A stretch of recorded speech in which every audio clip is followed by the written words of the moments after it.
Hello, my name is Scully. I shall be your guest lecturer this week for week 14 of environmental science. Jason met a most unfortunate incident.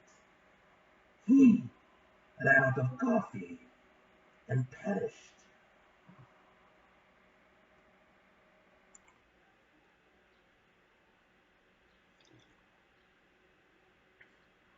There's no way I would ever run out of coffee.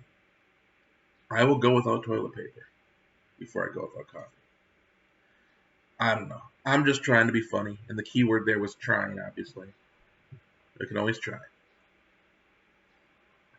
So, special thanks to our guest star, Scully. I'll put all my toys to the side. But this is week 14. This is probably going to be my last videotaped lecture. And, well, this semester at least, right? So, hopefully these have been helpful. Um, I have had a little bit of fun, probably too much fun making these. So let's get this one going. We're talking about the coastal area here and some hazards. So a storm surge. A storm surge is associated with a hurricane. So first, some background, right? A hurricane. We all know what it is. Hopefully, that it's a big windy storm, but it's specifically, technically, a cyclonic storm, which means it kind of has that spin. I'll show you a map. The winds sustained at 74 miles an hour. And what that means is if you were measuring the winds, they might be stronger in moments, but the average speed is at least 74 miles an hour. Okay. Now hurricanes have a distinct structure. They're basically like this, like a spiral or a cyclonic action. So if you've ever seen water go down the sink, down the drain, that kind of whirlpool effect, very similar. Hurricanes have a calm eye. Even though the winds are extremely strong, at the center of the hurricane, there is no wind whatsoever.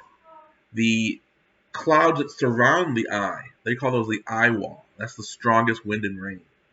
And then there are bands of rain. And so even though the eye of the hurricane, the eye of the storm is perfectly calm, the clouds that surround it have the strongest winds.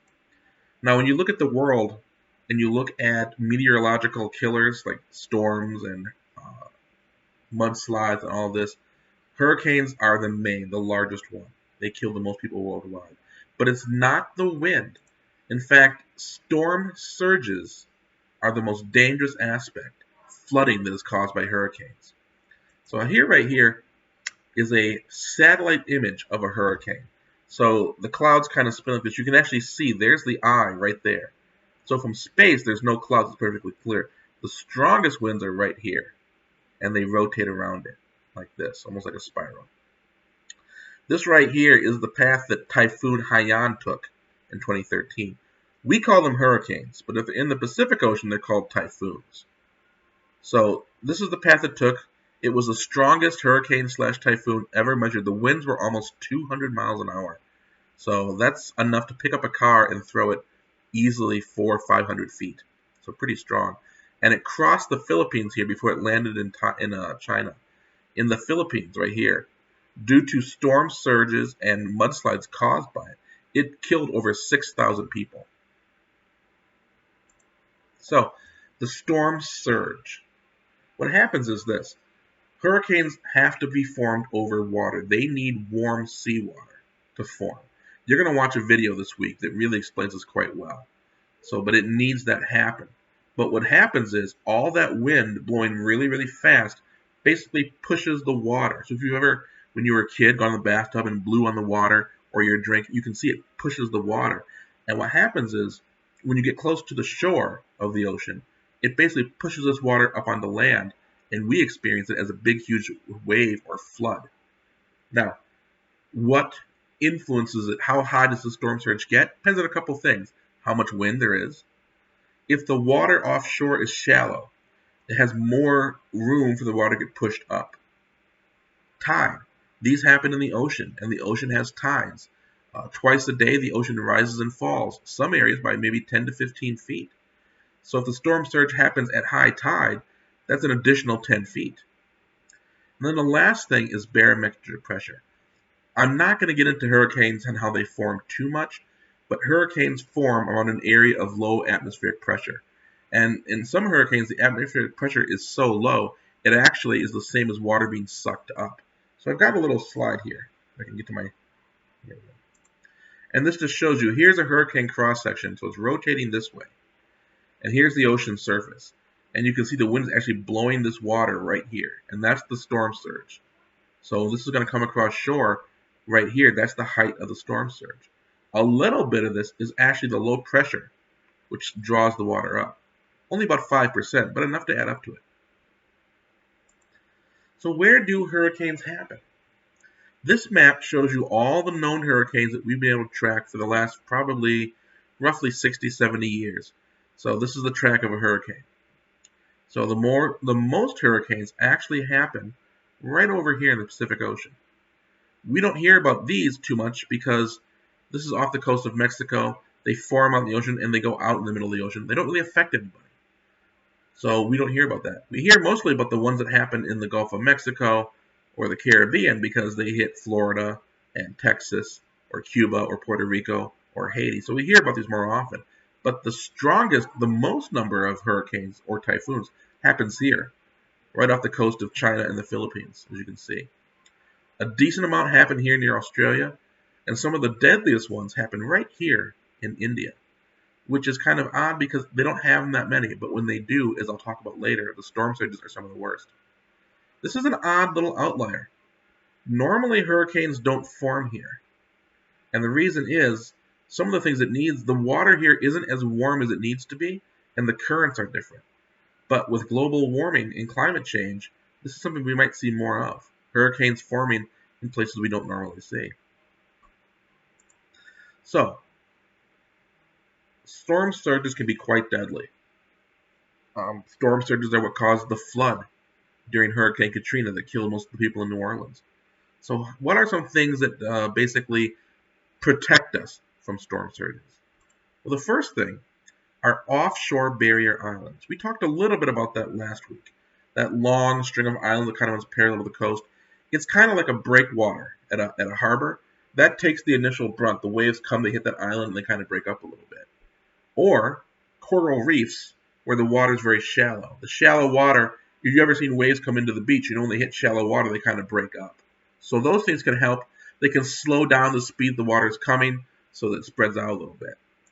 The next one are forest or wetlands right off the beach. Some areas have a very thick band of forest wetlands or mangroves or swamps right near the coast. And those can kind of act like sponges to kind of absorb some of that storm surge so they don't just crash right into the city. Here's a good example. This is New Orleans, right before Hurricane Katrina. And this whole area here, to the south of it, is primarily wet, swampy marshland. And so it acts like a natural storm barrier here. Hurricanes come in from the ocean this way, and this takes the brunt of the hit. So that by the time it gets to New Orleans, it's had to travel over 50 miles of swamp. And this is the path, let me try it again, of Hurricane Katrina. So it came in pretty much this way. Now, this is that little square right here, the delta of the Mississippi River. So a lot of wetlands and marshes. This is before the hurricane. And you can see the damage done after. It washed away a large amount of that. So that basically absorbed some of the hit. We're going to talk more about this in a few slides. But let's talk about the deaths from hurricanes. These are the 10 deadliest hurricanes that we have in recorded history. The most deaths caused by one storm was 500,000 people in Bangladesh in the 70s. Interesting kind of a side note, George Harrison, the former Beatle, was so moved by the devastation that he organized the first celebrity charity concert where he had all the superstars of the 1970s perform at Madison Square Garden. He basically was the first artist to do this. That now we see things like Live Aid in the 80s and all these charity concerts we see. He started that for this event. But what I want to point out with this, if you notice the deadliest hurricanes, they all happen, a lot of them have happened in the same area, Bengal or Bangladesh, and multiple huge amounts of deaths. By the way, compare that to the United States. These are the 10 deadliest hurricanes in the United States, and you can see that Hurricane Katrina, although very deadly, in the 2005 was not even close to the number of deaths. Why does that happen? Well, let's look at the geography of this. This is Bangladesh and the Bengal coast right here. This is the Bay of Bengal. So it's kind of shaped like a funnel. You notice that? It points to one end. When hurricanes form, the air and wind patterns take them and push them this way. And what happens is that storm surge that's created gets funneled by this bay as it gets narrower and narrower, so that it's basically like pushing all this bay water to this little point. Then when you get here to the coast, this is some of the flattest land on earth. This whole country of Bangladesh is almost below sea level. Right here shows you areas that are prone to flooding. Let me blow that legend up for you. The areas that are this kind of red dot, these are flooded every tidal surge. So twice a day they flood. These are areas that flood in monsoons, right? These are the only areas that really don't flood. Most of the country is very flat, very good farmland, but only 1 or 2 feet above sea level. So if a storm surge is 5 to 6 feet, it basically covers the entire country. And this is one of the most densely populated countries on Earth. There are almost 500,000 people per square mile. It's very dense. All right, I'm going to pause right here, and we're going to take a break. We'll come back, probably with no skull jokes, so thank you for bearing with that, with coastal erosion, the next part, in just a moment.